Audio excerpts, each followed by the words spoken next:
We will call this meeting to order, and this is Tuesday, April 15th, and this is the 4 o'clock informational meeting before the City Council, before the evening's meeting.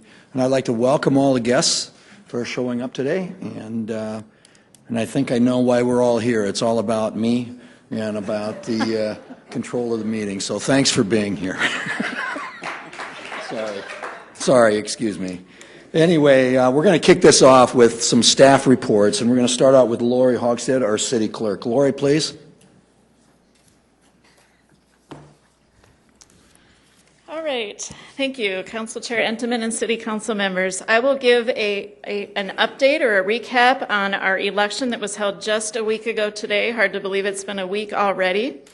And the only thing that we do not have at this point are the surveys compiled from the vote centers, the citizens that voted. Our staff is still working on the surveys, and I will get that information to you as soon as possible. But from the sneak peek I had, it looks very positive. Also, tonight on the meeting, we will have the canvas of the results of the election, and I am the last item on the agenda, but we will go through the results, and I'll go read through those for you and declare, the percentages and that type of thing. So that will be tonight at the 7 o'clock meeting. All right, so to get into our review today, and I did want to also mention that Minnehaha County Auditor Bob Litz is in attendance today. Bob and I worked very closely on this election, and I appreciate him being here if there are any questions of him as well. All right, 4 items that I wanted to start by addressing were, these are 4 issues and challenges that did come up during the election, and these were the consistent questions that I received from whether it was the news media or citizens. And so I did want to talk about those 4. And those will be, we had a voter that received an incorrect ballot, long lines at the vote centers, ballot allocation, and the length of time to count ballots.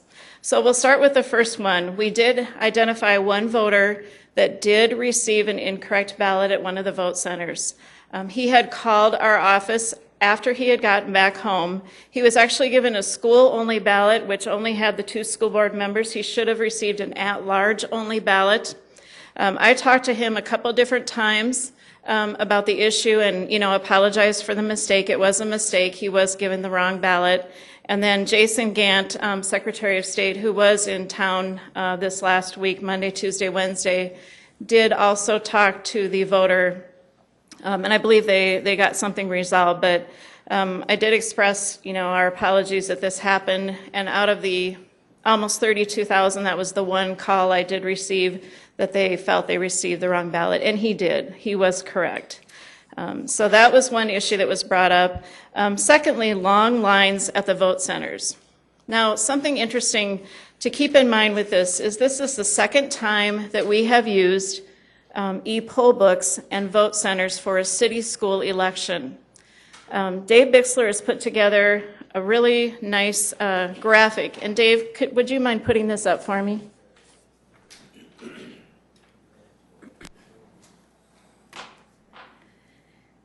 And this graphic shows back in 2012, you can see the number of voters we had at the various vote centers. And the number the line up above, the red line up above, represents the number of voters we had at the vote centers this time. Actually, this chart, also that Dave put together, shows that in 2012 we had 13,701 people voting. And in 2014, we had 31,980, so a significant increase of voters. And our average at each of our vote centers went from 1,054 up to 2,284. So a big change. And that is one of the reasons we had so many more people voting. But we did prepare for that. In fact, we had 11 workers at each vote center. We did receive a call just before noon that Faith Baptist, which was our busiest vote center, they received, it was over 4,273 ballots at their location. Right before noon, we received a call that they were bombarded with people, and Jason Gant, Secretary of State Gant, came in, and within 15 minutes, we had 4 employees to send there, not city employees, I'm sorry, but 4 election workers to send there to assist. We had set up 2 more e-poll books, and we added 22 more vote stations within Faith Baptist to try to ease the flow of people coming in. And of course, one of the ideas for that part of Sioux Falls would be to add, 1 or 2 more vote centers south of 57th Street. We know that that's a big area. It's continuing to grow. And of course, that part of the city did have, a vested interest in a couple of the items specifically. And so that could have determined the long lines and so on. But other locations that did have lines, they actually went fairly quick. And in talking to voters, I was told about 10 to 15 minutes from start to finish to vote. And, each vote center had 6 people checking in with the e-poll books, 2 people at the ballot table, and then we had 33 or more vote stations at each location. Of course, one of the issues that people questioned was, why did it take so long? Well, we had a very lengthy ballot. Every citizen other than those that were school only voted on 11 different items. Those that lived in Central or Southeast did vote on 12 different items. So all in all, I feel that even though the lines were a little bit long, I don't think this was the type of election that people would expect to walk in and vote and walk right back out. And those that did wait told me that it went fairly quickly and they were happy with waiting, but we still are going to look at some more ideas on how we can improve that. We are looking at, I don't know if you recall going into a vote center and there were some wooden dividers on the tables, and then those were built by the school district, and there were also cardboard dividers on the tables that we borrowed from the county. Then we had the voting booths that were set up also in the room on the perimeter of the room. And we really love the dividers that the school district built, and we're looking at having more of those built or building them, finding someone from city staff that could help us build those dividers, and it would be really easy to set those up. They're easier to carry. We can set those up on the tables and have more stations for people to come in and vote. We realized that we were at capacity at some of our locations, and I guess that's a good problem to have. And so we will be looking further at adding vote centers south of 57th Street. And if you have questions on each of these as we go, please ask. Otherwise, I'll just continue on. All right, ballot allocation. I think we did a great job with ballot allocation. We had one situation at Gloria Day Lutheran Church, which is out on 5500 East 57th, where we received the call from the election worker. They were out of Southeast/school ballots. At the time they called, our runner was on the way en route to the vote center. So it was about a 10 to 15 minute wait. I realize that's 10 to 15 minutes too long, but that was the only call we had of the day where we ran into that situation, which was a huge improvement over 2012.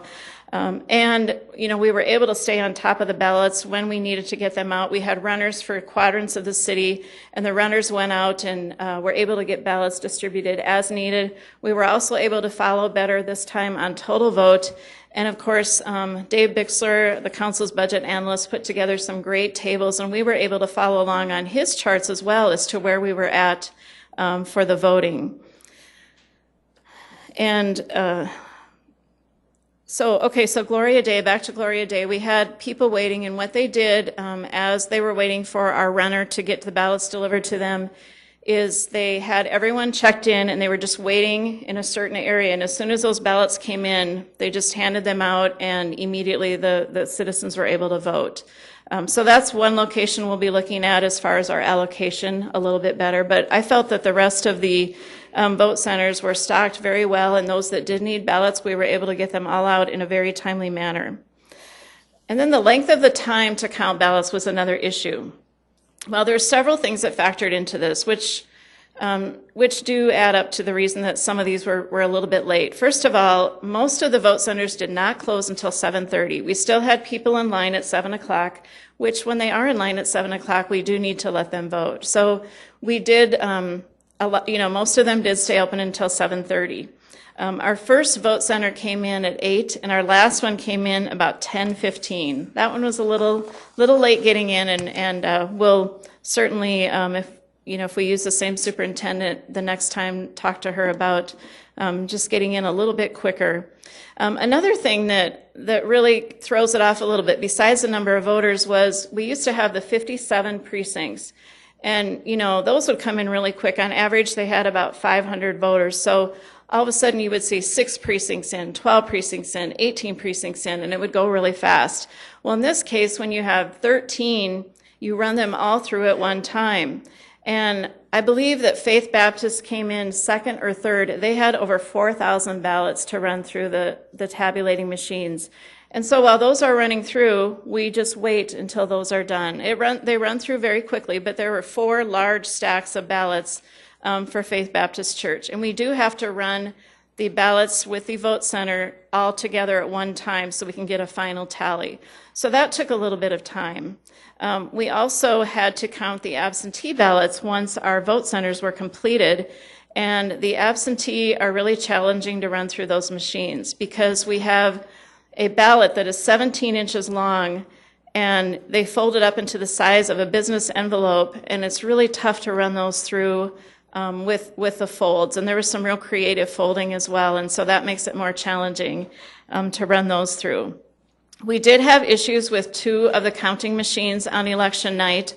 One we were able to resolve, or the county auditor staff was able to resolve. The other one, they were not, and so we did have to shut down one of the machines. We do have plans, or the county auditor has plans in 2017, it's 2018, I believe it is, to purchase 4 new ballot tabulation machines. 2 of those would be purchased by the county, 1 by the city of Sioux Falls, and 1 by the Sioux Falls School District. And so at that time, we will have new tabulating machines at the county auditor's office. We've, of course, have a number of areas that we're looking at for 2016 to, of course, there's always room for improvement. One of those is we're going to look at a different method of training the election workers. I don't think the slideshow, having everybody sitting in a room, really works anymore because we use the computer so much.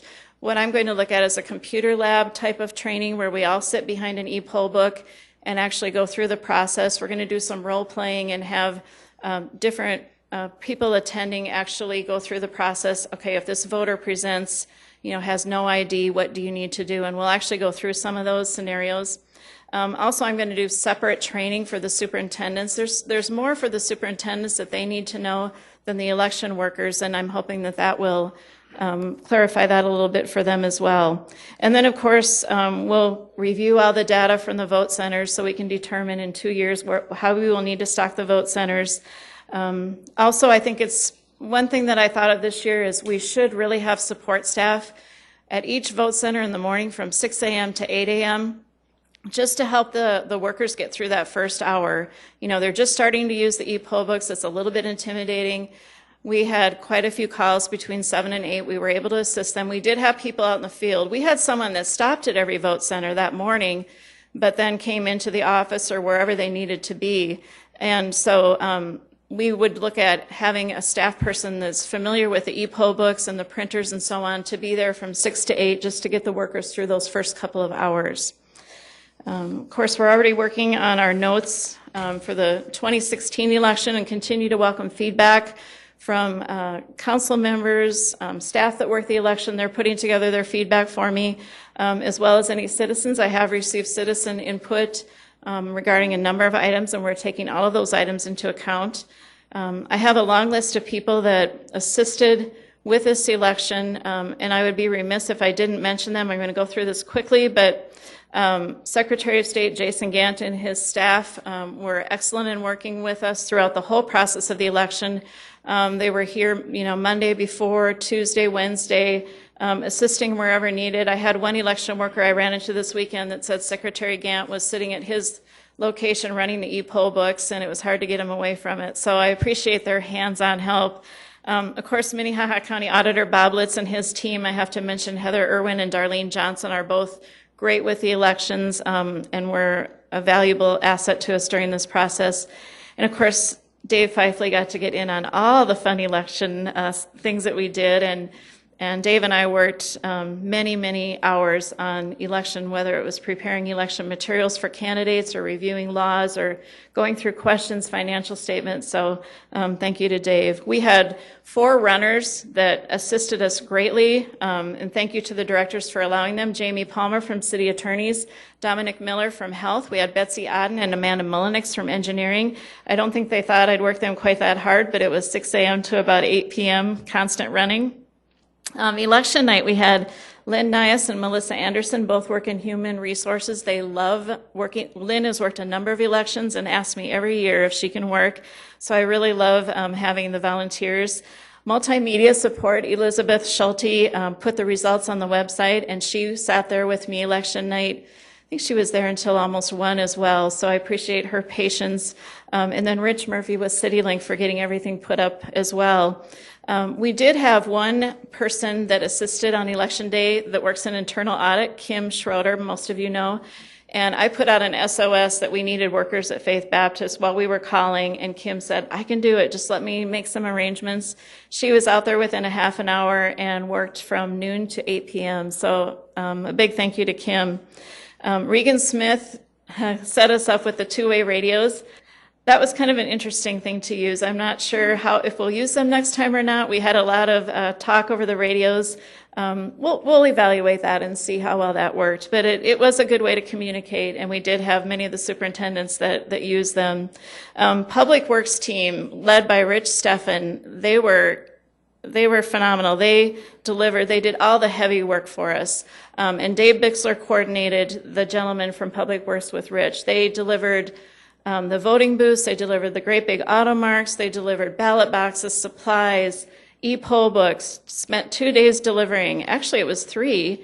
And then when the election was over, of course, everything had to be picked up, and they jumped right in, brought it all back. And then, of course, our facilities team who hauled those e-poll books up and down from up above in the multi-purpose room for us. And of course, our city clerk staff, Denise Tucker, Tamara Jorgensen, and Connie Eidecker. Connie has been assisting us during the election process, and we're going to hate to see her leave. She's been a great asset for us. And then, of course, I can't forget Jim David and Dave Bixler. Dave with his charts and tables and helping, voter tabulation, and that's just been great. And Jim was a great help grabbing the phones, whatever we needed. So anyway, thank you and I hope I didn't forget anyone, but all of those people played a critical role in our successful election, and so I thank them for that. I feel that the day went good. Actually, I thought it went pretty great. And I'm very pleased with the way the election went. There are always opportunities for improvement and, new challenges, working things out. But we've already got some great notes for 2016. So I'd welcome any questions. Are there any questions for Lori? Councilor Rolfing, please. Lori, first of all, I think you did a good job, too, and thank you very much. A couple of questions, though. First one, when you're counting, I noticed you said you counted the absentee ballots last. Is that Yes. a procedure? Or why couldn't those be open during the day and then have the counting all done by the time that starts, so you were? That's something we're definitely going to look at. We started opening preparing the ballots to be counted at 4 o'clock. We had 4 workers that came in. Denise was there until at least midnight, a little bit later, assisting with that. By the time we were ready to count the absentee, they were ready to go, but that's definitely something, I know Bob Litz mentioned that we're going to talk about. If we could run those through from that, starting at 7 while we're waiting for the others to come in, just to get them out of the way, because they are a bit of a headache. Yeah. A lot of them do it. Yeah, they're tough. Stories. Yeah. It was almost painful to watch them go through, because you can't put the nice stack like you can for the others. You have to just do a small stack and just hope they don't catch as they're going through. The other thing I noticed, you had the right person at Faith Baptist as the superintendent. Absolutely. We had Sue Roust at Faith Baptist. She was perfect, 100% faith in her, and she did a great job. I know she kept us surprised all day of how things were going, and that's when we knew we needed to send in some reinforcement for her. But yes, excellent superintendent there. Are there any other questions? Yes, Kenny. Yes, Lori. Is this something that the public can access, or is? Oh, definitely. It's on our website. It was updated. We had we went through the provisional ballots this morning, and I'll talk about that a little bit tonight. We had 34 people vote provisional ballot. 23 of those were counted. So this is the report after we ran the provisionals through the tabulators this morning. It's on our website. Elizabeth Schulte from Multimedia was down there this morning, and I also have sets available over on the table. Okay. Just one suggestion when I was looking at this. It would be nice to have a table showing the addresses or listing the addresses of the individual vote precincts Okay. All right. with the stats, because it would just make it easier. Sure. I know it does say Vote Center 1, but if you don't know what 1 is, yeah, I can talk to Auditor Litz and see if that's something they can add to the printouts are a result of the tabulating machines, and then these printouts result from that. So I will see if we could do that.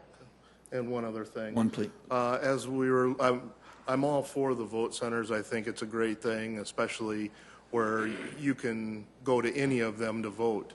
But as you and I discussed after the election, one thing I did notice is that there was no vote centers north of really 6th Street. No matter what are the results or how many people actually vote, we still have to have voting centers throughout the entire city Sure. to allow everyone that opportunity. And I thought that the one that used to be on Benson and Cliff, the fire station, that one disappeared. That one wasn't one of the vote centers. And then also, so North Central and Northwest did not, I don't think, had any vote centers. Okay. No, that's a great suggestion. We can take a look at that as well. Okay, thank you. Yes. Are there any other questions for Lori? Councilor Karski. No question, but a few comments, if I could, Lori. I know that was probably close to a 20-hour day for you on top of Yep. many, I don't know how many hours you've worked in the past few weeks, and you've thanked a lot of people. I just want to thank you for all the work and effort you put into it. It was a good job. Nothing's ever perfect, but we keep improving, and that's what's important, so thank you. We do. My son went to vote at Faith Baptist, and he got there at 20 after 5, and he sends me a text. This line is huge, and he's not much for patience. So I told him, it'll go quick, and by 5:33, he said he was done. So 13 minutes really isn't long, and that, like I said, the line was a little intimidating at first, but the people did a good job, and just want to congratulate you and thank you on that. So. Thank you. Thanks a lot, Lori. You did a Yeah. great job, fantastic job to all those volunteers and also to the Yes. staff. Thank you very much. All right. Thanks. Bob, thanks a lot for your work, too. Appreciate it, man. Second report we have here. For those of you that aren't familiar, the City Council informational meeting we have is an opportunity for us to enter into record some of the reports of our staff that the City Council has. We usually take time during this time also to have report outs on our various committees that we have. Today there will not be a committee meeting following the council, following this informational meeting, but I just wanted to share you. And then, of course, presentations dealing with items that are specific to what we might be looking at in the future or things that will be covered at meetings tonight. So I'd like to thank you, and I just wanted to inform all of you of why these meetings are important to all of us. Jim David, our Legislative Operations Manager. Jim. Good afternoon. There are going to be 3 minor amendments to the Vehicle for Hire ordinance tonight, which are detailed in your notes. The first item is the first amendment is a cleanup item that removes a second mention of the word annual, and that is in section 2. The second amendment clarifies the number of years that an applicant's residential history can be requested for background check purposes. And then the third amendment removes the signature requirement, which is already an existing ordinance in section 24 of the police department, who administers the driver's license and the background check process, is requesting this action. Each of you should also have an overstrike underscore copy or a copy of the amended council travel policy, which is number 47 on tonight's agenda. The amended council travel policy incorporates changes to the city's travel policy instituted earlier this year. The most significant change to the council's policy is that the travel credit card, which will no longer be personalized, but instead a general credit card. Also under the travel card can no longer be used for food purchases. Instead, those traveling will receive a meal reimbursement or per diem. I'd be happy to entertain your questions. Are there any questions for Jim? No questions? Thank you. Thank you very much, Jim. Fiscal committee did meet earlier this month. Is there a report, Sue, Yes. for the fiscal, please? Yes. The focus of the meeting was a presentation by City Engineer Chad Heavey on the planning and scheduling of street construction projects. Prior to starting his presentation, Chad displayed an award received by the City of Sioux Falls from the Associated General Contractors of the State of South Dakota. The award is titled 2013 Build South Dakota Award Category 3. Category 3 means that the project cost is greater than $2 million, and the award was received for the West 57th Street and Southwestern Avenue project. So congratulations to the city and to the city engineer and Public Works. In his presentation then on planning and scheduling of street construction projects, Chad talked about the selection of the projects, how they prioritize the projects, the design phase, the project scheduling, project completion, project costs, and other issues around arterial street improvements. He also discussed contractor incentive and disincentive programs. Great. Are there any questions for Sue?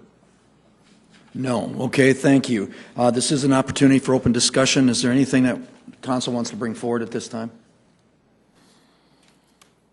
Councilor Jameson, please. There's an audit committee tomorrow, if you're looking for something to do on a Wednesday afternoon. I think it's at 4 o'clock. I had my note here, but yeah, 4 o'clock right here. Just a couple of reviews to go through, so 4 o'clock if you're looking for someplace to be, audit committee. Thanks, Greg. Is there anything else? Okay, there not being anything else, we're going to move ahead to presentations. And our first presentation is by the administration, and it's on the Indoor Aquatic Center. Mayor Huther, welcome. Thank you. Well, City Council, thank you so much for the opportunity today. We certainly appreciate it, and certainly appreciate the great audience that we have here today as well. The city of Sioux Falls, we had record low temperatures this morning. No one was swimming outside today. No one was swimming outside yesterday, and I don't expect that anyone's going to be swimming outside tomorrow. In fact, the last time in the city of Sioux Falls that anybody swam outside that we're aware of was on September 5th. In fact, last year, even when we did swim outside, we swam a total of 69 days. Our kids are being told that, you know, they need to be more active like we used to do in the olden days. As we get older, our doctors encourage us to get in the water to help repair our sore and aching bodies. And yes, we're also informed that there's these economic development opportunities that you can capture when you have things like an indoor aquatics facility. Communities all across South Dakota, they've tackled these opportunities, and now we will as well. The citizens of Sioux Falls have been talking about building an indoor aquatics facility since 1951. In their last conversation, they spoke loud and they spoke clearly. The message is this: now is the time to build our public indoor aquatics facility. Today we're going to talk about what we would recommend as the proposed plan to move this forward. I'm going to try to just encapsulate it a little bit for you, and then we're going to go into more detail throughout today's presentation. First of all, we strongly believe that the new indoor aquatics facility for our town should be centrally located in our city, and it should be at Spellerberg Park. We want to build a multi-purpose indoor aquatics facility that will have something for everyone: veterans, seniors, rich and poor, young and old, something for everyone. We believe that this investment will have an incredibly positive impact on the city of Sioux Falls and, yes, also on the neighborhood. We are proposing to invest almost $20 million into this neighborhood. This investment will improve the quality of life for the neighborhood as well as for the city. It will create economic development in ways that we've never heard of before in this town. And yes, it is a revitalization project for the Spellerberg area. We would recommend that we construct our new indoor aquatics facility without incurring any debt. Again, I repeat, let's build it without incurring any debt. Because when we do that, we not only can build the indoor aquatics facility, but at the same time, we can repair more roads, invest in more sanitary sewer lines, parks, and so much more. We would also recommend that we take all the things that we've learned from our new event center project, these public-private partnerships, working with legends, getting sponsorships, getting naming rights and all those things, doing the same things that we learned with the event center. Let's also do that with our new indoor aquatics facility. What will that allow us to do? Well, this will save taxpayer dollars by operating or by offsetting our operational expenses. Then what can we do? We can invest more in public safety, we can repair more potholes, we can keep up with the growth of this town, and so much more.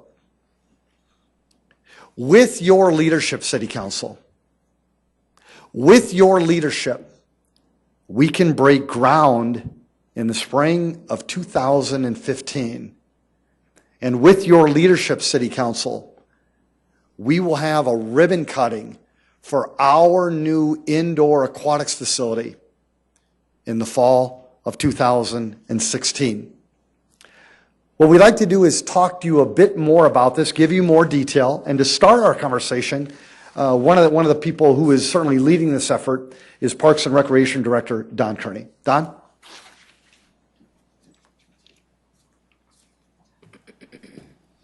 Thank you, Mayor. Again, Don Kearney with Parks and Recreation. I think it's important to, when we consider location, I think it's important to think about the focus on the recommendations that we have for our aquatic facility master plan. And I'd like to highlight some of those recommendations that Councilman Hunsaker and Associates provided to us back in May of 2013 in their final report to the City Council. The recommendation is to replace the Spellerberg pool with an indoor aquatics facility. And it's a top priority in that aquatic facility master plan due to the age and condition of the existing Spellerberg pool. The indoor facility would meet the immediate need for year-round aquatic programming, and replacement of a new outdoor facility at that location was not recommended by the consultant because of the traffic and parking concerns that were heard during our public meetings. As the mayor mentioned, a centrally located facility was a key factor in determining the location and the recommendation to place it at Spellerberg because large indoor aquatic centers have a 5-mile service area, and by placing it at Spellerberg, essentially every residence within Sioux Falls would have access to that facility within 5 miles of their residence. Another thing, obviously, location was a key item in the measure number 2 that was on the ballot last Tuesday. I think it sent a pretty clear message as to what the community thought about building an outdoor facility at that location. Spellerberg Park. I've often heard this referred to as a neighborhood park. Neighborhood parks in Sioux Falls are typically 2 to 3 acres in size. You think of Heritage Park, Menlo Park, some of those are typically 2 to 3 acres. Spellerberg is classified as a community park, and the name in and of itself talks about gathering the community at those parks. For example, McKinnon Park would be another community park.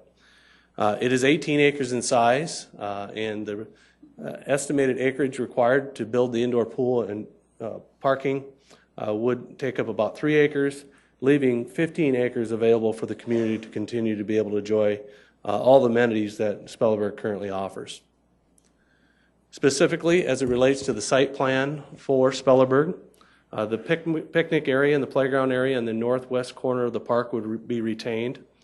The usable green space in the northern 1/3 of the park would be retained.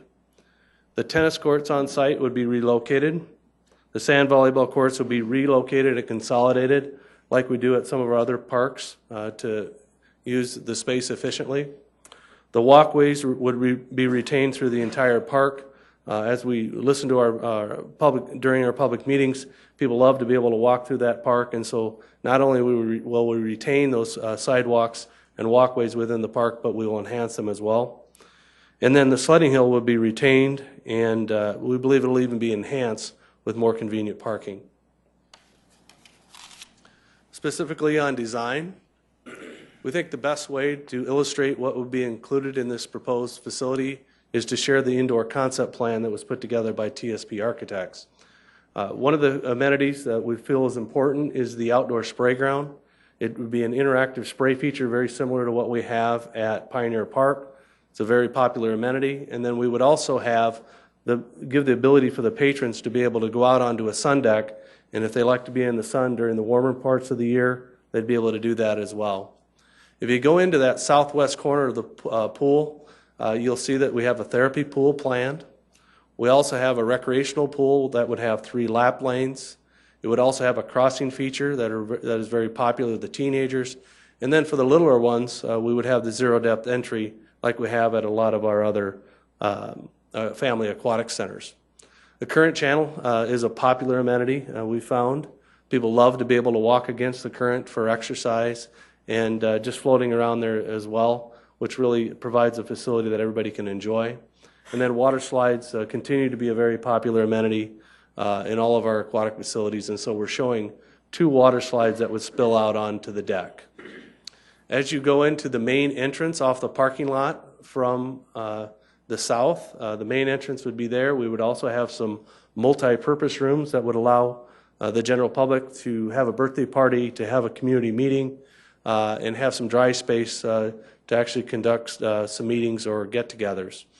As you continue on, we have a concessions and lounge area off to the right, and then as you continue through the hallway, heading north, you would have our locker rooms, both for men's and women's, along with family changing rooms. As you continue on towards the 50-meter lap pool, there would be office space, and then you would be in the actual 50-meter pool complex area. The important thing, I think, is to remember about this particular pool is it has great flexibility. It would have 10 lanes of 50 meters in length, or it would have 20 lanes of 25 yards in length. So it would have both a short course and a long course. The other design features that we would propose to include in there would be 2 movable bulkheads so that you could divide up the space into 3 different bodies of water. For example, you could have a lap swimming going on in one body of water, you could have water ropes in another, and then still in another, you can have swimming lessons going on at the same time. The other thing is on the bottom portion of that 50-meter lap lanes, you also see some on-deck seating and some elevated seating as well. And then we are also proposing 3 diving boards, 1 3-meter board and 2 1-meter boards. Next slide. We thought we'd also give you some different elevations and perspectives in 3D that you could get a good visual of what the facility would look like at the Spellerberg site. This is shown where the building is built into the side of the hill in Spellerberg Park, in that middle third of the park. The VA hospital is in the background and the parking is on the left side. Here's another shot of the recreational portion of the pool. The zero depth entry is in the foreground. The 3 lap lanes are on your left, and then the current channel and the water slides are on your right. This is another perspective looking back the opposite direction. The therapy pool is on your right, and then if you look out through the windows, you'll see the sun deck through those windows where people can enjoy the sun during those warmer months. Here's another perspective where we're actually looking back from the south towards the south side of the indoor aquatic center concept. The interactive spray ground is on your left, and the outdoor sun deck is on your right. And our final slide really speaks to that multi-purpose use that we were talking about. You can see there's water aerobics going on in the foreground, water polo going on the far end of the 50-meter facility. The diving boards are in the background as well. And then we also have lap swimming going on at that same time. In addition, we'll also give you a good perspective.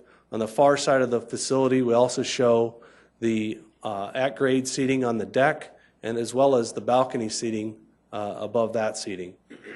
So with that, I believe that's our last slide on design. And now I'd like to turn it over to Mike Cooper about access.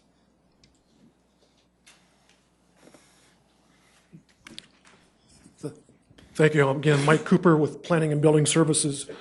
The next focus that we want to talk about is on access.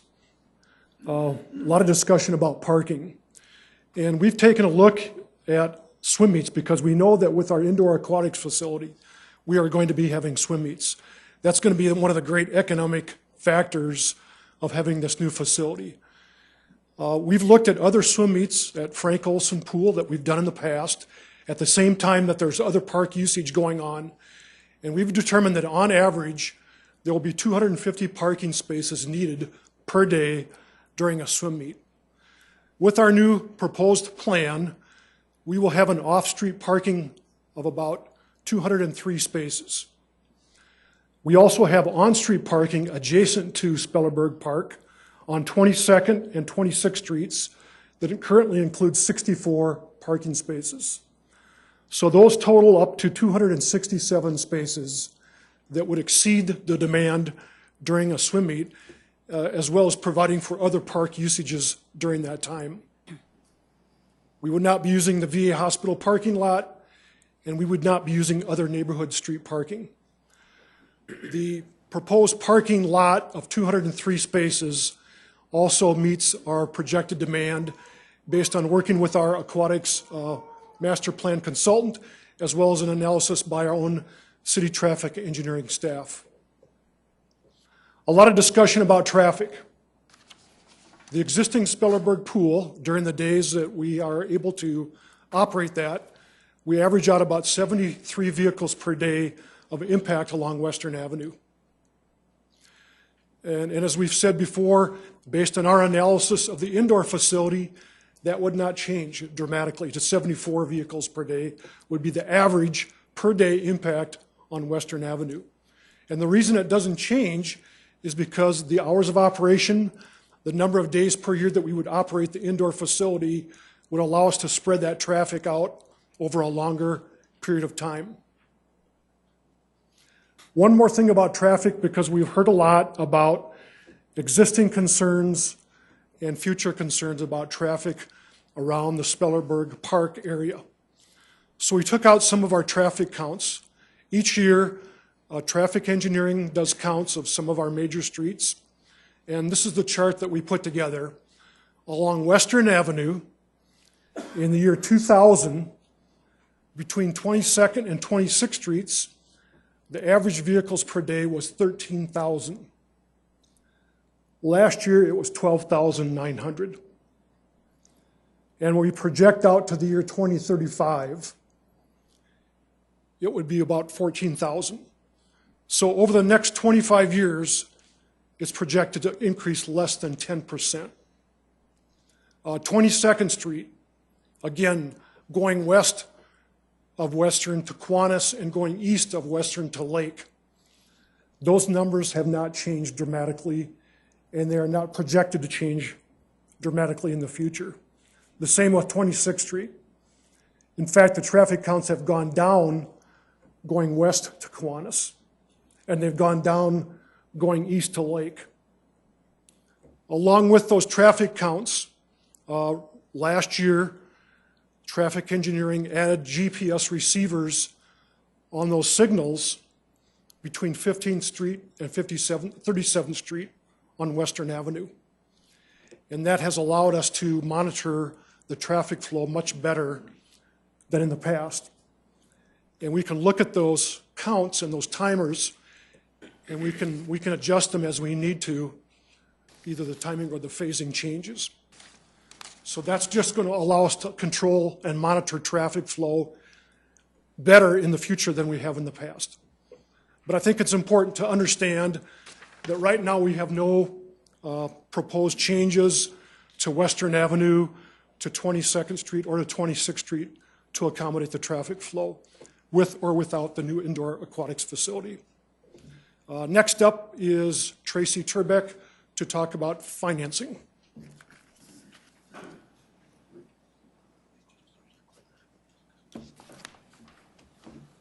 Good afternoon.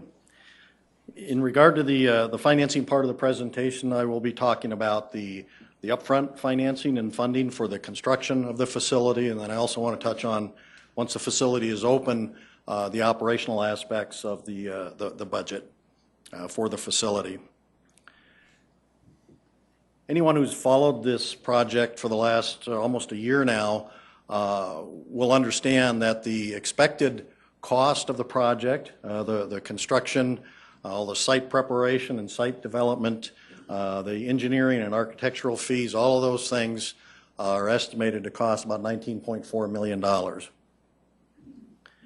And so that has not changed since the project was first proposed to be included in the 5-year plan for the city last summer. We are looking at changing the plan to fund the project, and the mayor talked about this in his opening remarks, and this, I think, is a very exciting development in this project. And I want to walk you through how we would get to that $19.4 million project and be in a position to pay for it without the use of long-term debt. So let me go through the numbers that are on the slide. The $6.4 million, you will recall, is included in the 2014 budget. So that's all money sitting there appropriated, ready to move forward on the project, to be utilized for the project.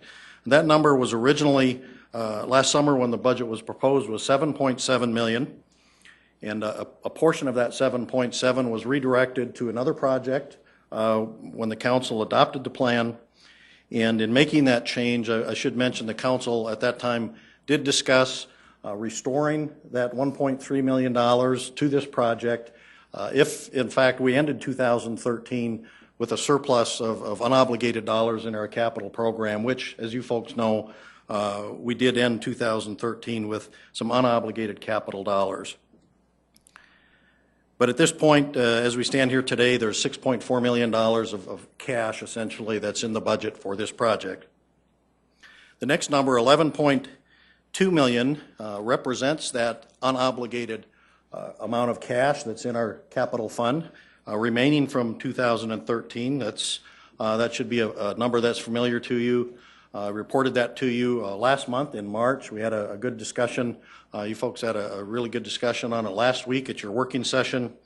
And I've conveyed my strong recommendation that we utilize the entire $11.2 million for this project to reach that objective of completing the project without the use of long-term financing. The final piece to get us to the $19.4 million project is the $1.8 million that's has previously been programmed for the project.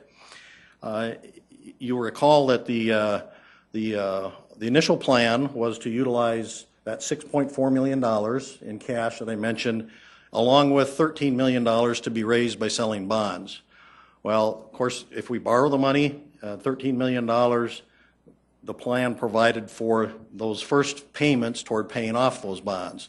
And rather than utilizing those dollars in 2015 and 2016 for making bond payments, we can put them into the project without the need to borrow it. And that's how we would arrive at that the balance of the $1.8 million.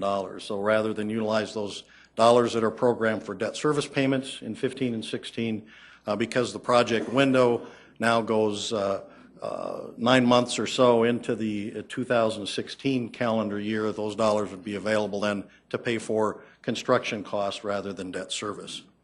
So that's how we would get to the $19.4 million, but I do want to talk just a little more about the $11.2 million in unobligated capital dollars. I just can't emphasize enough what an incredible opportunity this really presents to complete this project with no long-term debt. There was a lot of discussion over the last few months about city debt, a lot of comments, thoughts, opinions about that, and I think the possibility that we're presenting to you today to achieve this project without the use of long-term debt ought to absolutely delight those folks that are genuinely concerned about the city's debt situation. So this is really an incredible opportunity for us to achieve a very important project for the community without burdening the city with any further debt. As you folks know, $9.8 million of that $11.2 million resulted from a federal reimbursement related to bonds that were issued by the city back in 2009, sales tax bonds for some flood control improvements. And the initial thought on the part of many of the folks was when we received that reimbursement late last year that we ought to use that to pay off early some of those 2009 bonds. Well, that's just simply not an option under the indenture under which the bonds were issued. That's not an option that's available to us. We cannot call and pay those bonds off early. But by utilizing the $9.8 million for this project, where we would otherwise be borrowing money to complete the project, we can utilize that $9.8 million and effectively achieve the same exact thing as paying off those 2009 bonds early by not borrowing the money for this project. So in effect, we can reduce the amount of overall city debt below what it would otherwise be if we were to finance this aquatic center by selling bonds. So that approach provides the same positive effect as paying off the flood control bonds early. In fact, it's even a better approach and will generate more savings to the city than simply paying off bonds early, because on top of the interest payments that we would avoid making on a new bond issue, we're also able to avoid the cost of issuing the bonds, which in this case I would estimate somewhere between $300,000 and $350,000, just the cost of going through the bond sale process. So that would be kind of a bonus savings of this approach, and it really hinges on utilizing that $11.2 million to get us to our total amount of funds needed for the project.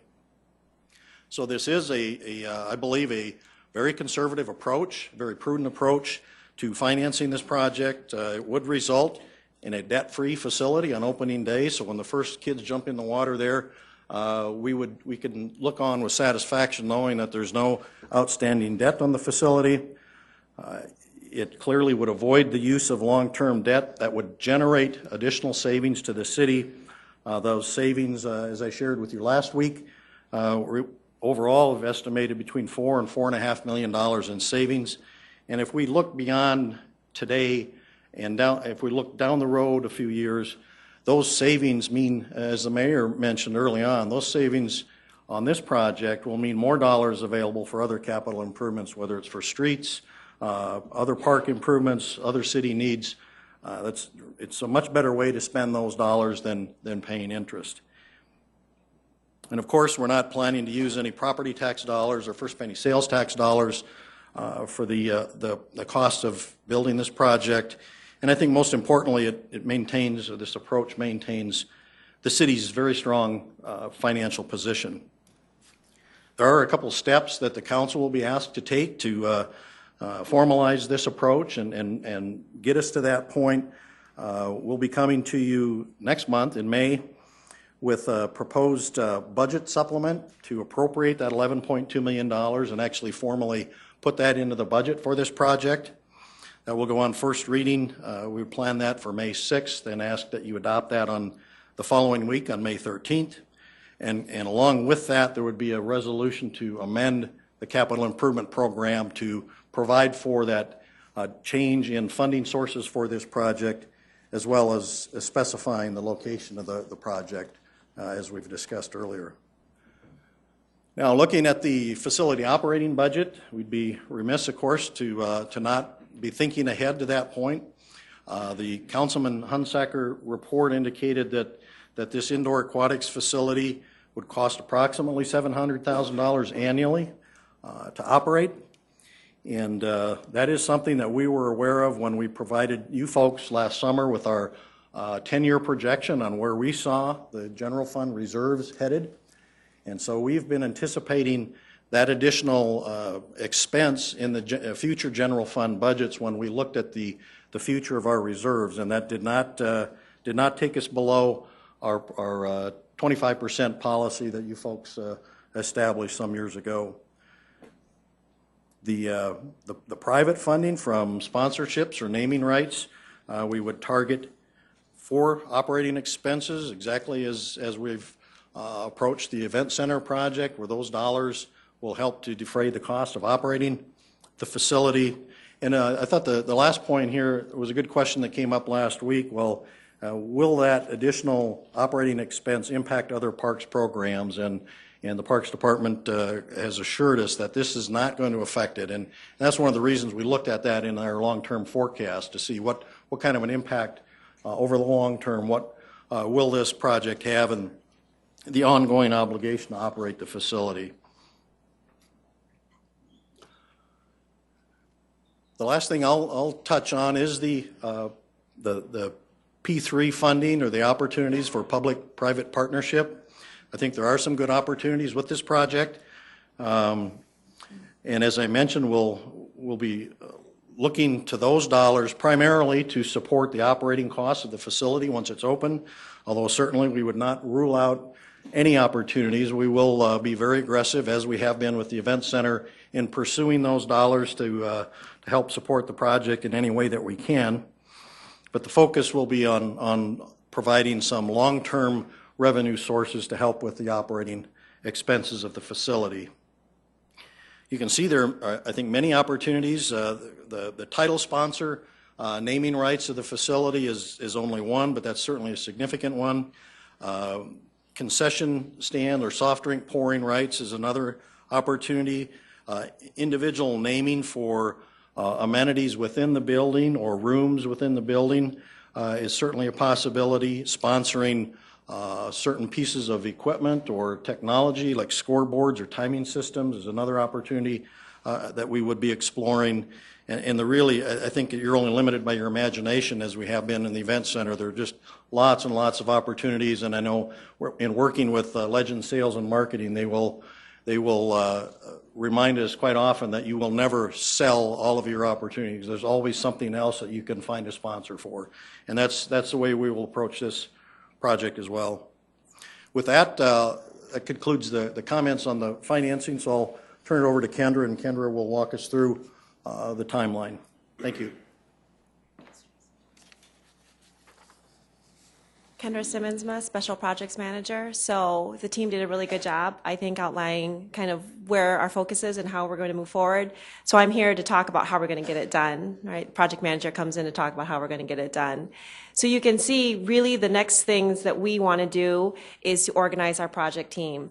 And that's really the next 90 days. And what that means is we're going to actually want to firm up our professional services. And we've learned a lot and have had a lot of value added with the Event Center project on using an owner's representative and also using the construction manager at risk approach for building these types of facilities. So we will also apply those values to this project here, and over the next 90 days we'll start to pursue those services under contract, and of course those contracts will all run through council for your approval. We also will be firming up our architect and engineering team that will be carrying us forward, and I would be remiss to say that of course TSB's been working with us on this project up to this point, but we will be looking to either a contract amendment going forward with the architect and engineering services. And then right after we get past that, we will begin in rigor with our design development. So you all know that the concept designs that were done earlier got us so far, and now we really need to start creating those sheets of drawings that will help eventually build the building. So that will start up again in rigor in the summer and take us into next spring, which when the mayor alluded that groundbreaking then would happen for the indoor aquatic facility in the spring of next year with opening fall of 2016. So that's in general the broad next steps that we'll be doing to get the focus moving forward. And with that, the whole team is here to answer any questions that you may have. Thank you very much, Mr. Mayor and staff. Thanks a lot for a great presentation. Are there questions at this time? Councilor Rolfing. Kendra, I had one just hit me as we look at the last slide that you put up, scheduled timeline where you select professional services, and the owner's representative, what is that? Oh, certainly, Councilor Ruffing. So for the event center, right now we have Tegra Services under contract for owner's representative. And what they do, and you guys are familiar with Tegra, what Tegra does is provide additional project management services that have experience in building buildings like these. You've got architecture and engineering. Is this where you would, it seems to me that you need some user people in that too, to help with the design and that kind of thing? Or is that in some other area that I didn't see? Certainly, Counselor. So we would approach it, it's very similar in framework where we would get the right users in the room to help make decisions on programming and the types of requirements that we would want in the building, but we would still need to bring on board a professional architect and engineering firm to help us with that. Okay, thank you. Councilor Uppenbach. Thank you. I don't know if you can answer this one, Kendra, but will Spellerberg Pool open as an outdoor pool this summer? I'll let Don come up for that. Okay. Yes, it'll open this summer. Even though it has as many issues as it does, it'll be open when it can be open, and we'll just live with it, bubble gum and duct tape. I should maybe qualify that. To the best of my knowledge, it'll be open. Okay, that's been the number one question I've been getting. Yeah, So, okay. yeah, we do plan to open it. Okay. And then my other question, if I may, Mr. Chair, is for Mike Cooper, please, regarding the GPS receivers that we're talking about. And maybe Heath needs to talk about this, but can you talk in more detail about what those mean? I mean, because the number one question I'm getting is, will the pool open this summer? The number two question is traffic, and I'm just delighted to see the numbers are really down rather than, I mean, we're just maybe just getting annoyed by it in that neighborhood, I don't know. But my question is about the GPS receivers. Are they a system like what we're doing on 26th Street? How do you... See how quickly I did that. I know. I knew he started moving the minute I said GPS, so I knew that was going to happen. He really does deserve to talk about this because he's put a lot of work into it, so go ahead. Good, thank you. And I know you've done a lot of study with 26th Street as well, Heath. So can we use some of those lessons from that side of town for this piece? We'll try. What we're doing with the GPS receivers, it's not as smart of technology as what we're doing in other parts of the city. We don't have... on Western Avenue, there's not a solid communication, a conduit system between the traffic signals along Western Avenue. And one of the big issues that we have on Western Avenue also is that we have service. We receive power from Excel for some of the traffic signals and power from City Light and Power for some of the traffic signals. And what happens is when we get power from two different sources, the drift of the clocks internally inside the traffic signals drift significantly from each other at different times. So in the past, it was really hard to keep the timing programs, basically keep the clock set on Western Avenue is something that we've really struggled with in the past. And the GPS receivers, they're basically using they're using from GPS satellites to get the atomic clock timing to keep the clocks in sync between the intersections. So the main focus of them is to help keep the clocks in sync, and so that whatever we put in for timing programs, it runs what we expect it to run. Could I ask Please. just kind of a follow-up to that then? Do you have the ability then on Western Avenue to watch that when it gets a little busier, that maybe you speed up that timing a little bit, or can you adjust it with the load of traffic? With what we are with these, we're not able to make adjustments on the fly. What we're able to do though, and at the end of the summer from 2013, we just took some traffic counts, and we're going to monitor traffic closely on Western Avenue over the next year. And we can, with the controllers that we have in place on Western Avenue now, we're able to make a lot of time of day adjustments so that we're able to, basically by time of day, we're able to do a lot of different things. In the past, it was a very basic programming that was running along Western Avenue, and going forward, we're going to have a lot more flexibility to change timings to where we have differences in demand by where the traffic is on the side streets. So, great, thank you. Oh. Any other questions? Councilor Stegers, please. Yeah, I've got a question about the $700,000.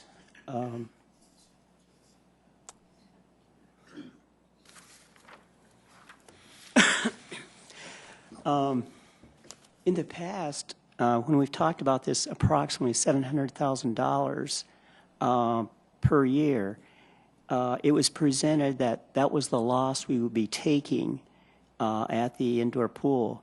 But today, the $700,000 is being presented as operating costs. What is it? I think perhaps the best way to describe it would be the net effect to the budget. There will be revenues generated, but the net impact to the budget would be approximately $700,000.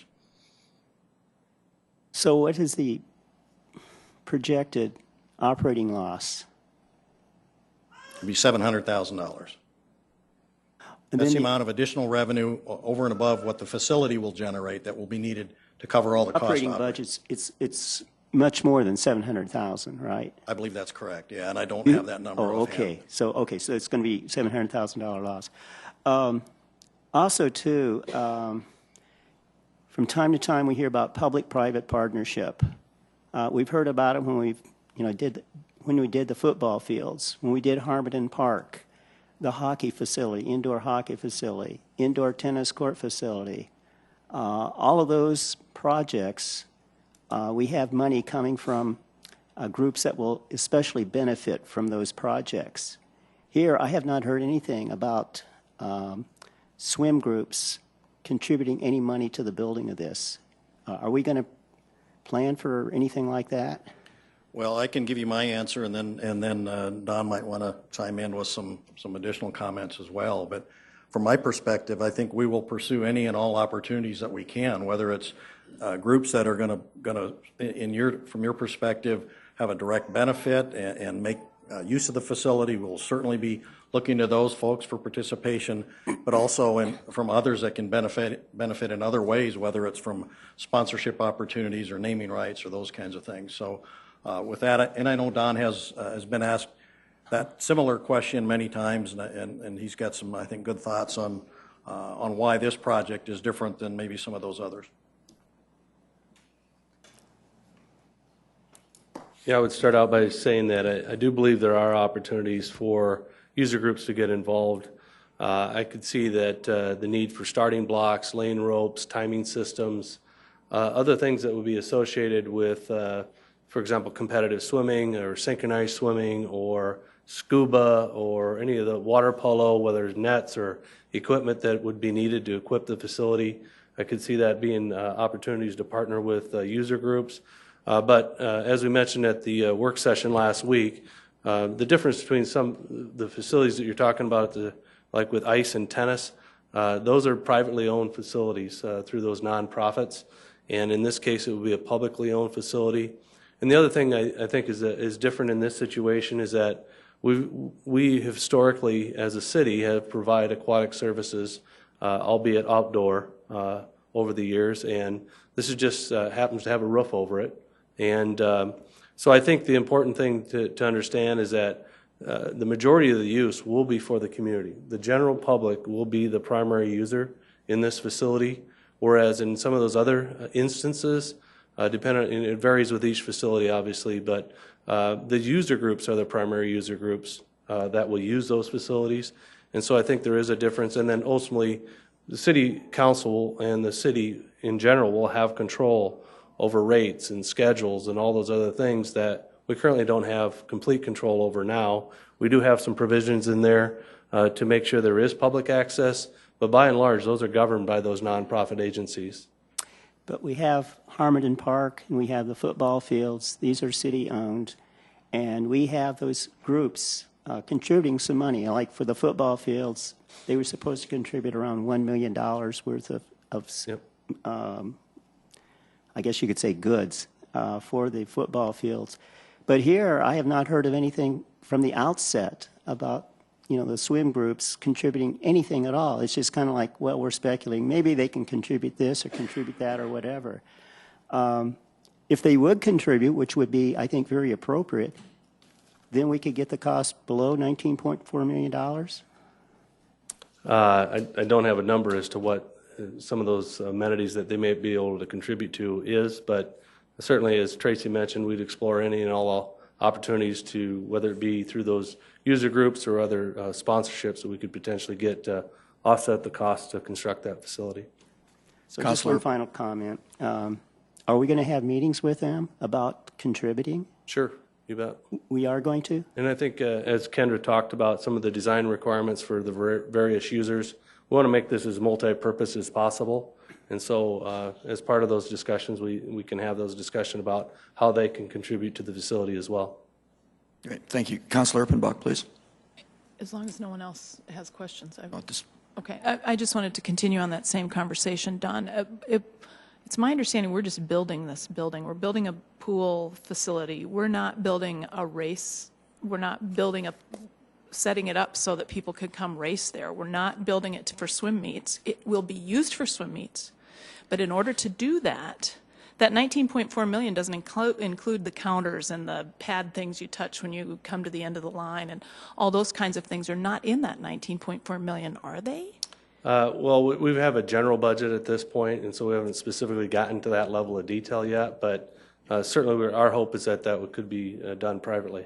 That was my understanding, and I just wanted to clarify what Councilor Staggers was asking, because that's the conversation I've had with many people around the community over the last several weeks, is that, yes, we're building it so that you could use it that way, but the city isn't going to provide that part of it, that's going to be the private partnership part of it, is that's how those things will work. If you want to scuba dive there and you need certain things for scuba diving, that's the private partnership part of it. And that's not unlike how we've handled other things such as junior football, is that we try to provide that base facility, and then where there are those additional amenities, if you want pro cap on your outfield fences and you want special seating to attract tournaments, typically those are the things that the user groups provide for. Then if I might. I have one more, please. One other unrelated question. I spend a lot of time across the street from this park every day, and I'm seeing lots of people walking it as a track. You're right, the walking trails in it are wonderful, but they walk it as a track around, 22nd, 26th, and then in between with the VA as the end.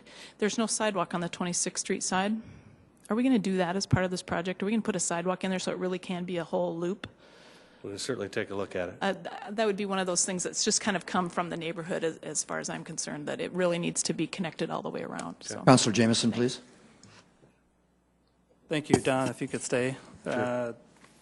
I was one of those guys referring to Spelleberg as a neighborhood park, and I guess I was probably using the wrong terminology. I appreciate the information knowing that it's a community park and not a neighborhood park. Give us another example of a neighborhood park, just that I could. With Menlo potentially is another neighborhood park. Like the size of a block. Yeah. 1 square block. Okay, and as well this design that's been proposed or showed today, is that the same design that we talked about a year ago? Yeah.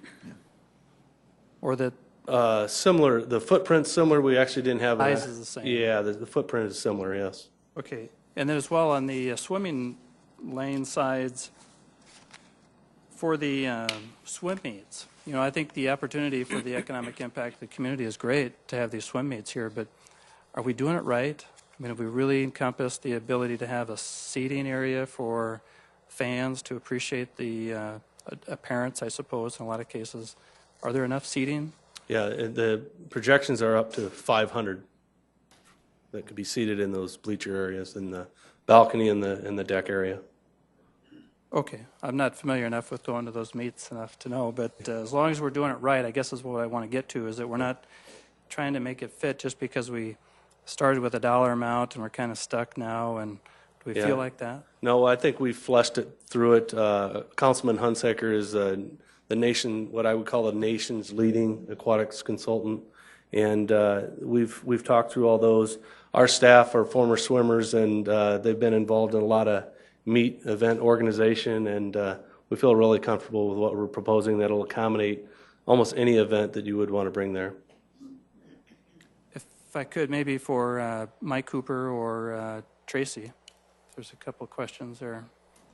Mike, on the parking lot size, 250 spots, is there I'm sorry, is it 203? That parking lot size with one exit, is there another parking lot like that around town that we could get our grasp around 200 spots? I mean, is there another park with that many spots? Yeah, we can just to show put something together that would give you a comparison. And again, we don't expect, other than maybe a peak summer day afternoon, that every spot's going to be full all the time.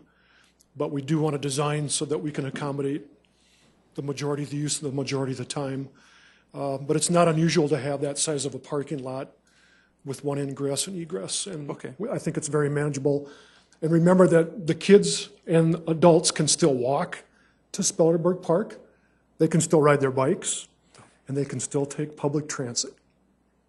If I could, One more, sorry, please. Mike, you brought that up, and I know Heath is here, but when the crosswalks get pushed and somebody hits a crosswalk, it changes the time and the cycle of things. And would there be another crosswalk right there at the entry of the, what is there? There's a cross street there that only goes... 22nd and 26th Street would be the only crosswalks? Yes. Okay, so we're not adding any... We're not adding a mid-block crossing. All right, one last question for Tracy. Please, one more. What's that? I think so.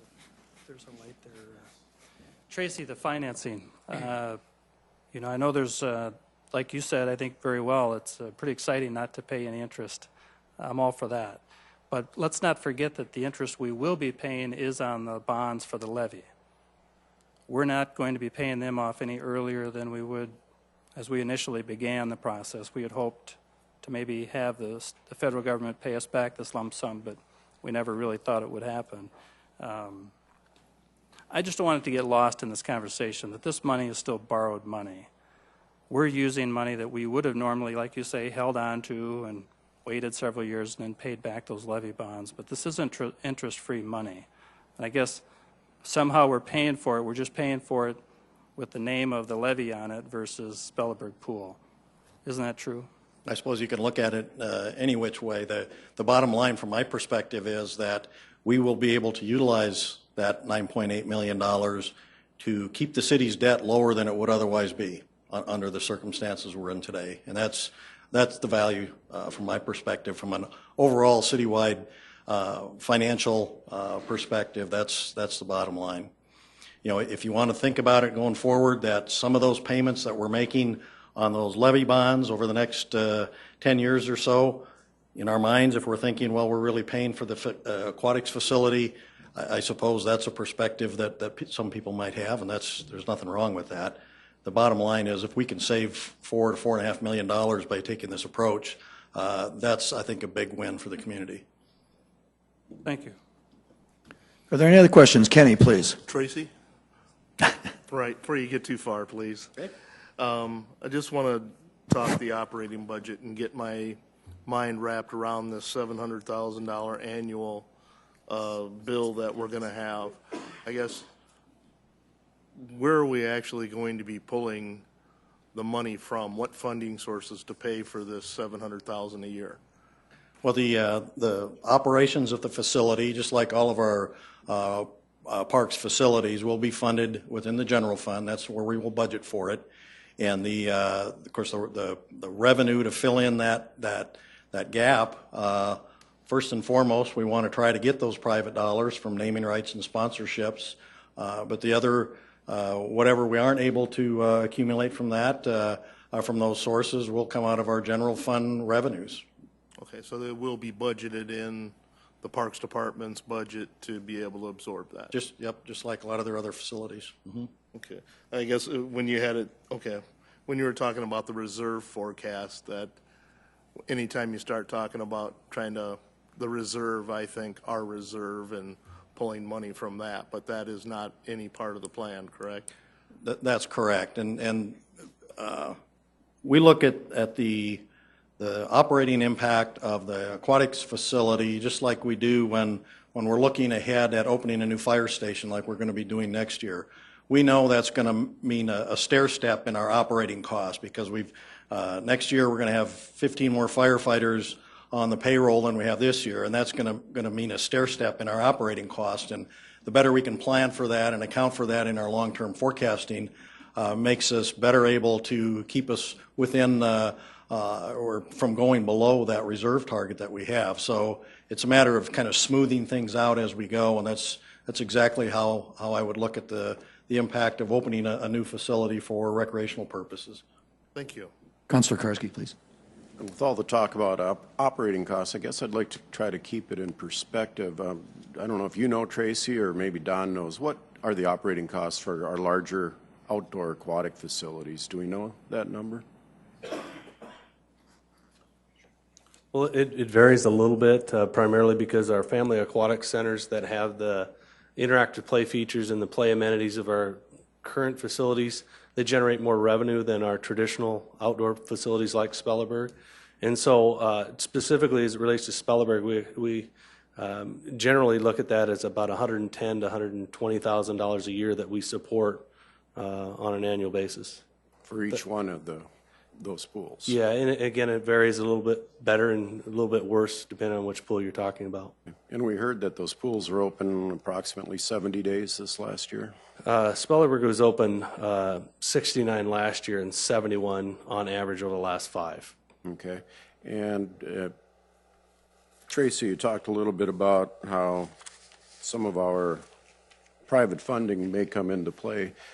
Are we hoping to hit the whole $700,000 to keep that out of the next 10 years? What are we thinking? Yeah, we really haven't been able to do a good analysis of that yet. I think one of the first things going forward that we would do is sit down and talk with Legend Sales and Marketing.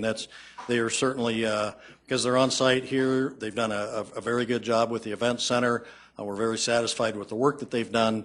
I think it only makes sense to look at that as one very likely alternative in terms of generating some of those private dollars.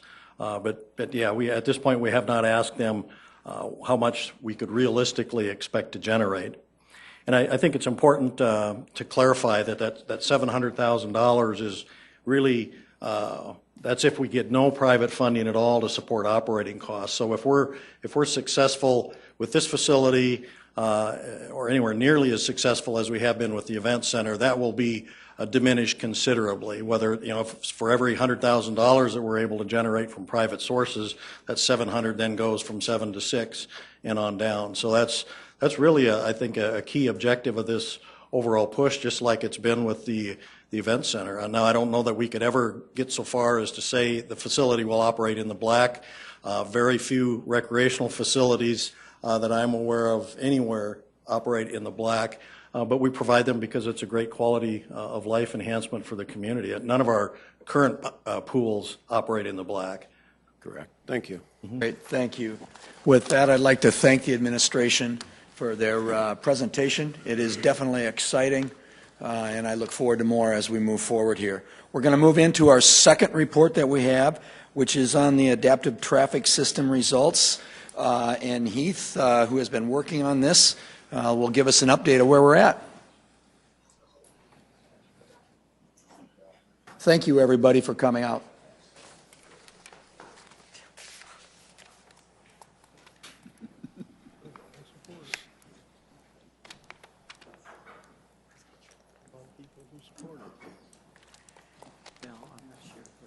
You ready, Heath? This is exciting. All right.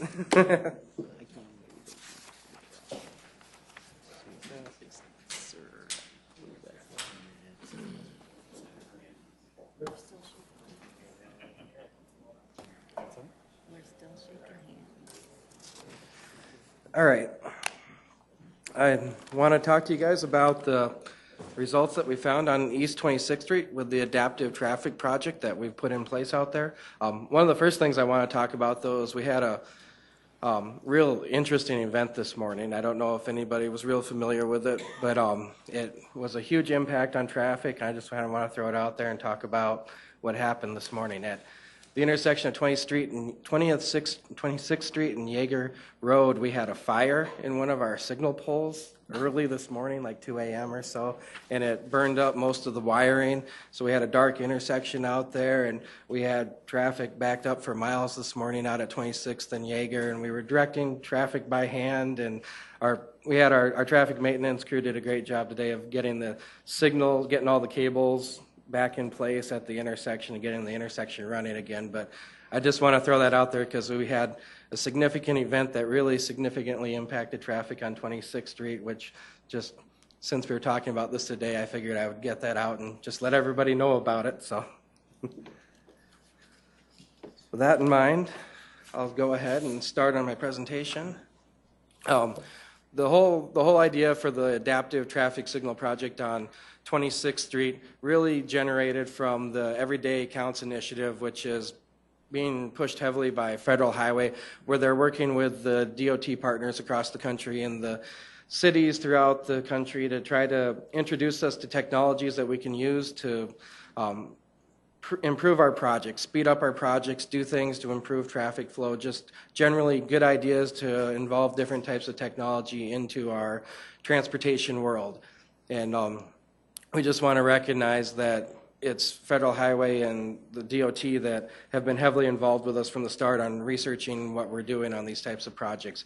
And also, it's next week the DOT has a group of people that are coming to the city of Sioux Falls that's part of the research panel that we've had that's looking at all these different adaptive signal projects. And they're coming here. We're going to pick apart our equipment, go through how everything works. And it's the group that I'm working with for our 41st Street adaptive signal project, where we're looking at installing similar technology on 41st Street in the area of I-29 and Louise Avenue. And we're going to be, next week we'll be meeting with them to go over kind of the same results that we have here and to go out and take a look at the equipment too.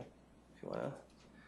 Here's our project timeline for our project. We started back in September installing cable in the intersections, and we've gone ahead, got the equipment installed.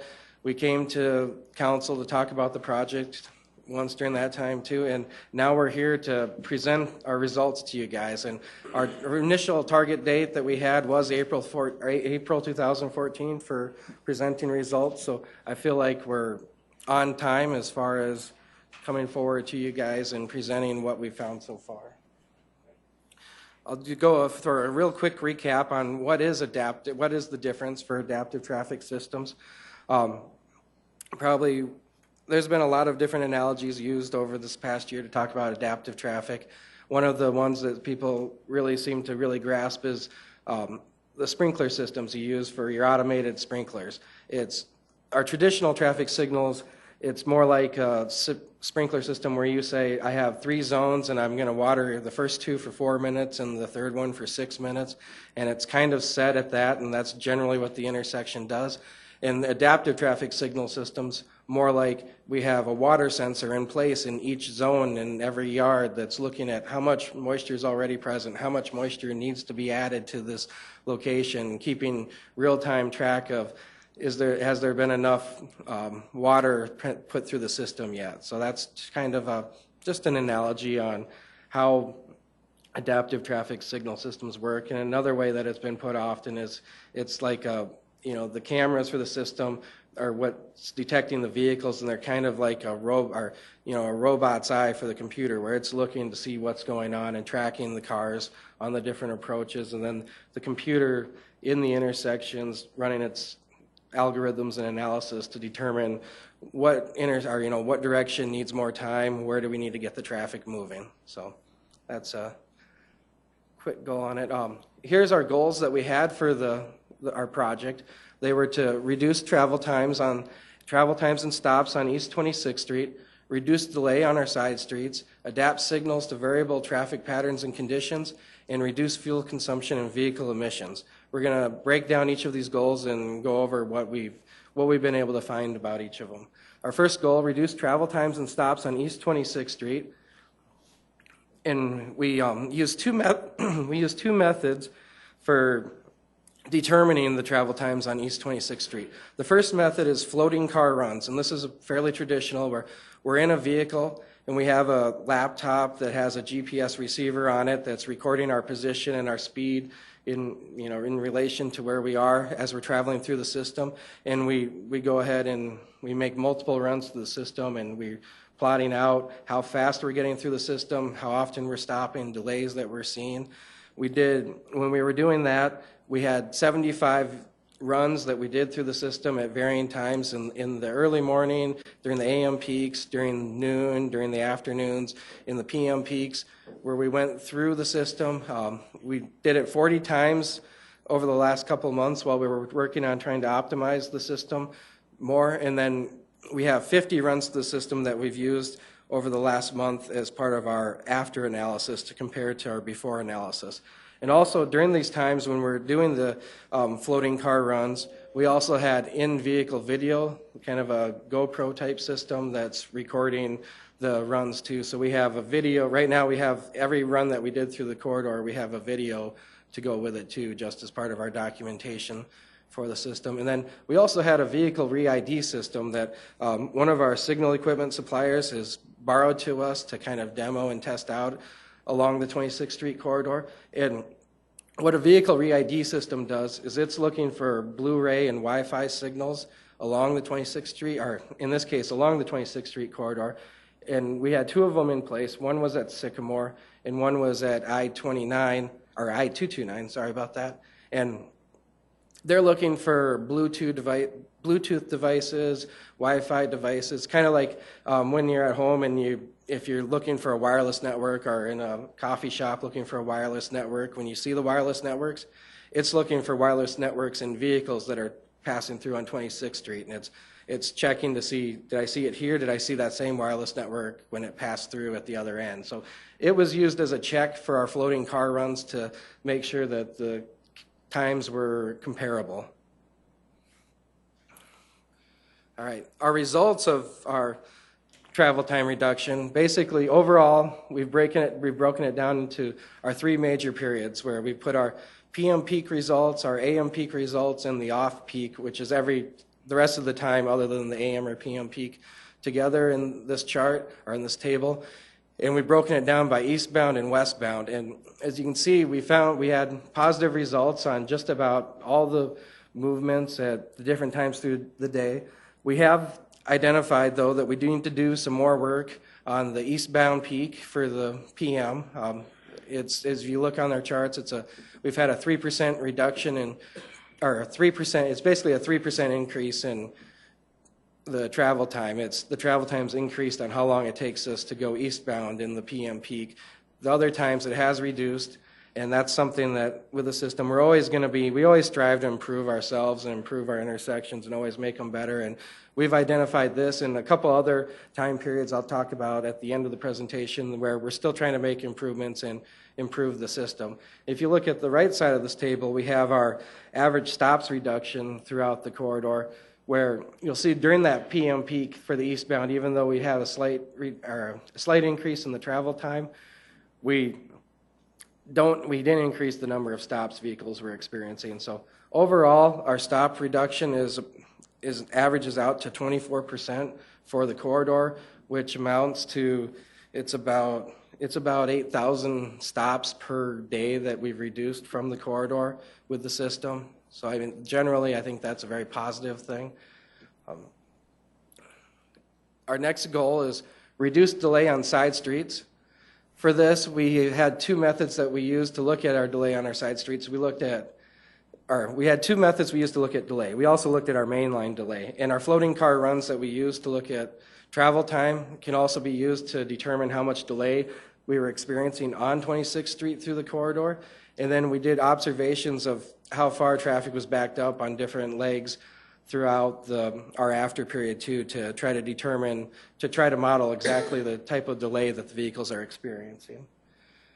For our mainline delay, our overall average travel time, it decreased from 368 seconds down to 339 seconds. And the big thing to think about here is that to travel from Van Epps Avenue to Highline Avenue, the 10 intersections on the corridor, if you were to travel at the speed limit through the whole entire corridor, it takes a vehicle 312 seconds to travel the corridor at the speed limit. So in order to analyze our delay for the main line, we need to look at the overall travel time and remove from it what basically is the free flow time to travel through the corridor. And we do that, we're looking at our prior delay was 56 seconds per vehicle on 26th Street, and that's reduced down to 27 seconds per vehicle for traveling through the corridor. And this amounts to a 52% reduction in delays experienced by the 26th Street traffic. On the side street, we basically at this point so far, we've determined that our improvements on 26th Street have not sacrificed operation of the side streets. We've seen a slight increase in the queue lengths on the side streets along 26th Street of about 3%, but we've also been able to reduce the cycle time it takes for the intersection to serve all the movements by about 5%, And when we run this through our modeling, it's showing a slight reduction in delay for the side street, but generally at this point, we're just considering that the side streets, that we haven't hurt the side street in order to improve 26th Street, but there's a lot of feedback from the public that generally very supportive and positive on what they're seeing on the side streets. So it appears, and it's hard to model some of the things that the system does do for the side streets for improving it. There's not a good way to model it. So at this point, this is what we have for the side street. So overall, for results for delay, we have the 52% reduction in mainline delay, and then on the 26th Street corridor, there's approximately 20,400 vehicles average throughout the segments when you start at Van Epps and you go through and you figure out average traffic on the different segments. And when we walk through the calculations for the 20,400 vehicles through the 29 seconds of delay that we reduce for each vehicle each day, we end up with 164 hours of delay that we're removing from the 26th Street traffic system, so which we found is a fairly significant delay to reduce or to remove from the system. Our next goal is adapt signals to variable traffic patterns and conditions.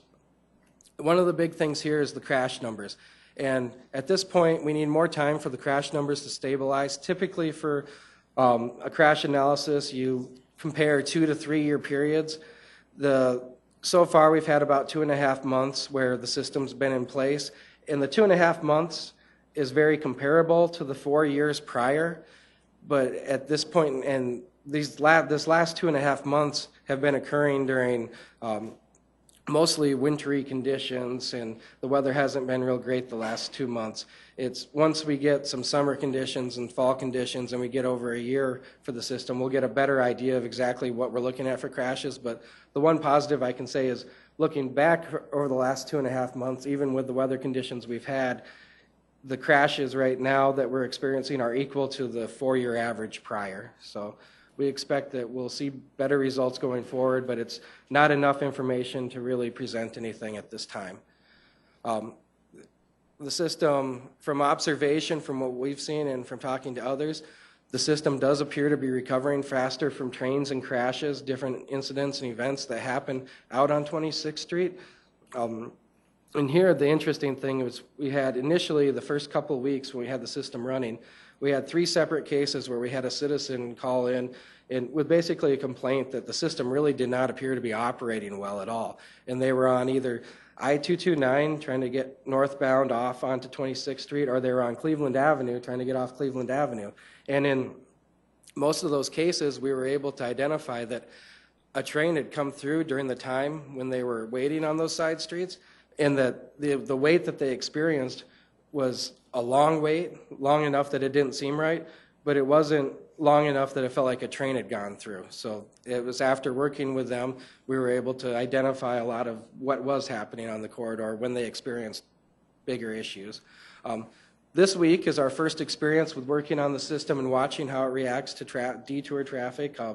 We have Arrowhead and Sycamore, the construction project out on the east side of the city, which will be pushing a lot of traffic through 6th Street, through 26th Street, and different corridors all around the city.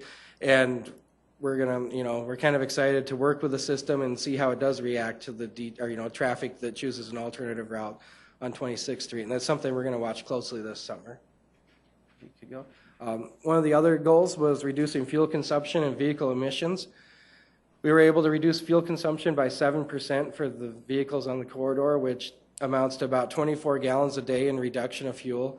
It had a 6% reduction in carbon and monoxide emissions, and the nitrous oxide and dioxide emissions were also reduced by approximately 6%, and volatile oxygen compound emissions were reduced by 27%.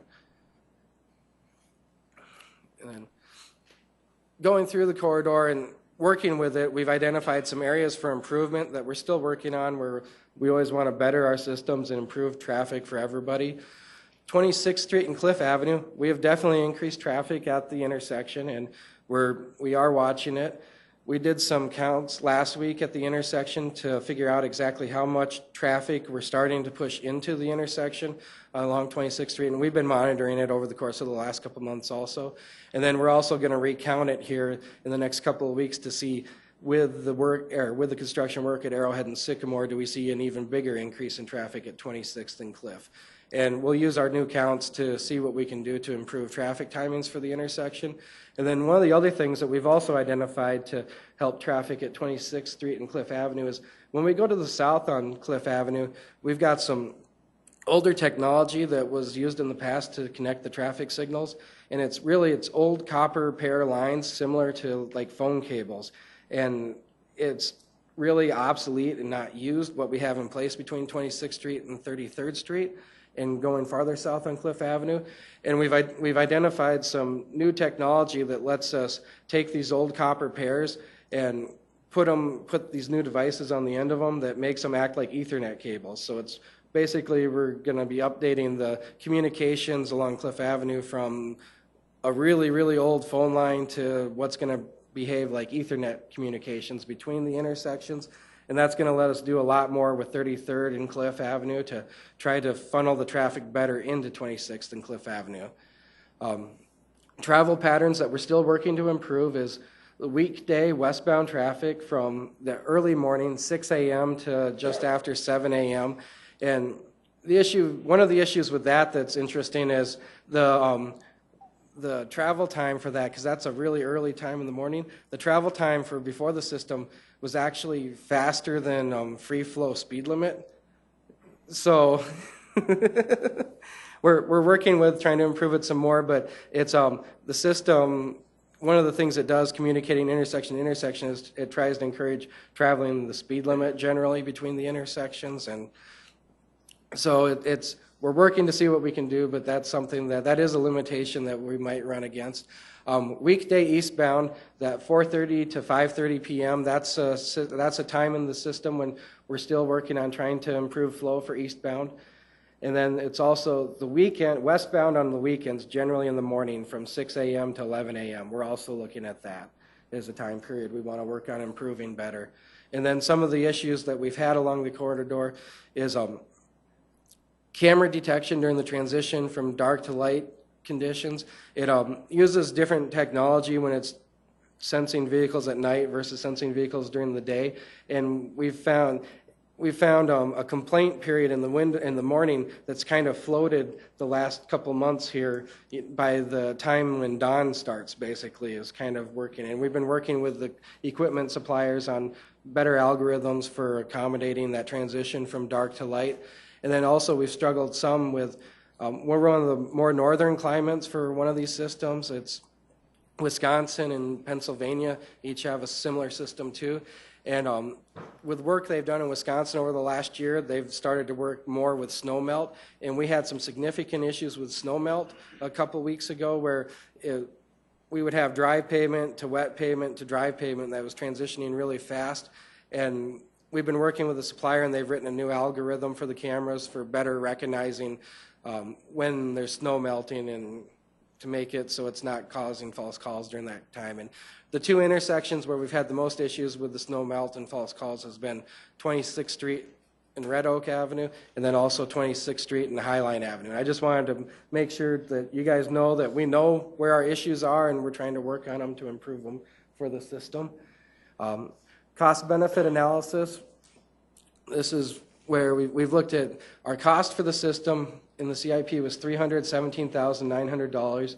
We also had $14,055 in materials from traffic maintenance that we used, and traffic maintenance performed most of the installation of our system too.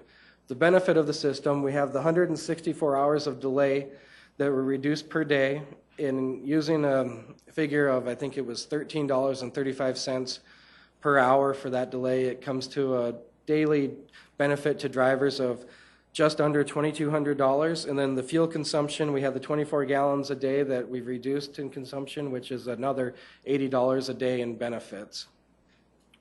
When we put the benefits together, we have a benefit of $2,269 to the public through the reduction of delays and the reduction in fuel consumption. And when we look at the total cost of our project of $331,955, it takes approximately 147 days for the benefit that the public sees, and we know that that's not actual dollars that you get back, but it is a benefit the public sees from reduced fuel consumption, reduced delays, and after 147 days, that does exceed what the cost of the project was. So. Great, thank you. Are there any questions or any comments? Councilor Stegers, please. Yeah, I just wanted to make a comment. I've gone on the 26th Street a number of times, and I'm very much aware of what's going on, and I think you guys have done a fantastic job. I'm very impressed. Thank you. Thank you. Councilor Karski. Please, Councilor Karski. Thank you. Two things, Heath, comments more than anything. You paint a very nice picture, big picture with your numbers, and I was just kind of running them down. If I live on the other end of town, but if I was traveling 26th Street a day and you added 30 seconds, or took 30 seconds off of my commute, added 30 seconds to my life every morning and every afternoon, and did that 5 days a week and for 50 weeks a year, that's 4 hours you added to my life that I'm not sitting in a car. So for those people, for every one of those people, that's a number that hits home and makes it personal. The other thing is, anytime we keep traffic moving, my background in insurance, we decrease the odds of an accident. Stops are what causes traffic crashes, and anytime we can keep traffic moving, we're saving people money too by decreasing accident frequency. So it's a good system. Thank you for the presentation. Councilor Anderson. Just a couple questions. Are we tracking like the average speed on that road now from Yes. when we started this program to today? Yeah, and it's the travel times and average speed is a number that goes hand in hand. So that it's I don't have it on this, but I believe it went from 25 miles an hour to approximately 27 miles per hour, the increase in average speed. On 26th Street? Yeah. It was prior, it was 20, well, and average speed doesn't count your stops bring down the average speed.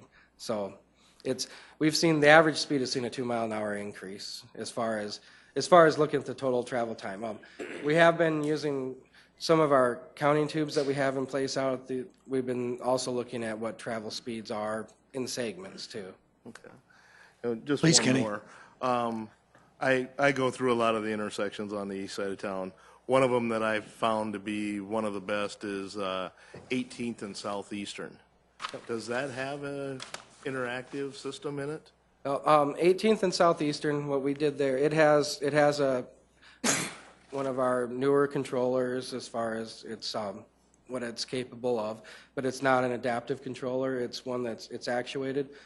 What we've done at 18th and Southeastern is we've added actuation to all the approaches at that intersection. So we're at that intersection, it's constantly monitoring what traffic's coming from each direction all the time, as far as it is able to end its cycle quick if it sees big gaps in traffic and go to where the next car is, and it's adding detection is what we've done there.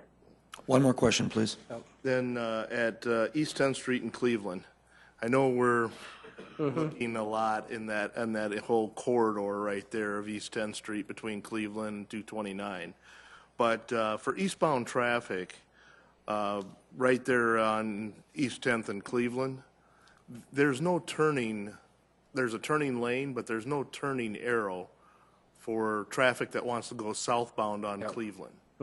Is that something that can be corrected? That's something at the intersection of 10th Street and Cleveland Avenue. We've been working with the DOT, looking at that intersection heavily for years on how it operates for that westbound left. And the issue we have there is if we add a left turn phase for that westbound left traffic, it delays the eastbound traffic, the 10, 11 seconds it takes to make the westbound left, which increases the queue on the ramp that reaches down to the interstate. And the DOT has a lot of concerns with how far we're backing down on the interstate already on I-229. It's our I-229 major investment study. That's one of the major corridors we're looking at is the 10th Street crossroad. That's one of the. Sure. It's something that we know we need to do something different because there's issues, like you said, for that westbound left at 10th and Cleveland. It's something I hear a lot that people want to see that. The biggest issue is the safety concerns it can cause by increasing the amount of queues that are on the interstate. That's already an issue that's going to get bigger if we were to put in that left turn. So Just thank you for adjusting the walk times over there so that people who are walking across that street can do it safely. Really appreciated that. Greg? Question, Greg? Heath, the benefits that were talked about earlier with Councilor Karski referring to the time, the other aspect that I didn't see in your presentation was the happiness of drivers. The time is important, but what I learned was that there's a lot of people who become fixated on red lights that turn red in front of them for no reason, and they become angry in the car, and it affects the relationship they have with their spouse. I'm not one of those guys. I'm not at all connected to that scenario in any way, but there is a tremendous quality of life improvement. But going forward, 41st Street, I know, is getting some of these put in by the state from Minnesota Avenue out to the west at their expense, and they're kind of doing the same kind of thing. They're testing it out. Where's the next frontier for us? Minnesota Avenue? Yeah, I mean, we've been looking at a lot of different corridors. We've got a long list of places that it could be applied to, and I think that one that we would see a lot of benefits from is Minnesota Avenue, really probably from about the 10th Street south to the interstate area. We would see a huge benefit from the system. So, great, thanks. Boy, that's one heck of an observation about relationships, Greg. Thanks a lot. That being said, what I would like to do, Heath, is thank you a lot for the presentation. It is something that I know there's been a lot of interest on when it was first introduced to us, so thank you very much. We are still not done with our business, and I would like a motion, if possible, please, to go into an executive session to consult with legal counsel pursuant to SDCL 125-2, paragraph 3, and also personnel matters pursuant to SDCL 125-2, subsection 1. So moved. Second? Second. Okay, there has been a motion and a second to go into executive session. Do I need to call for the vote? Michelle and Dean? No, Rex and Dean. Sorry. Rex and Dean. All in favor? Aye. Opposed? Okay, we need 5 minutes to go into executive session. With the exception of those that are to be here, please, we will have to clear the chambers. Thank you. 5 minutes.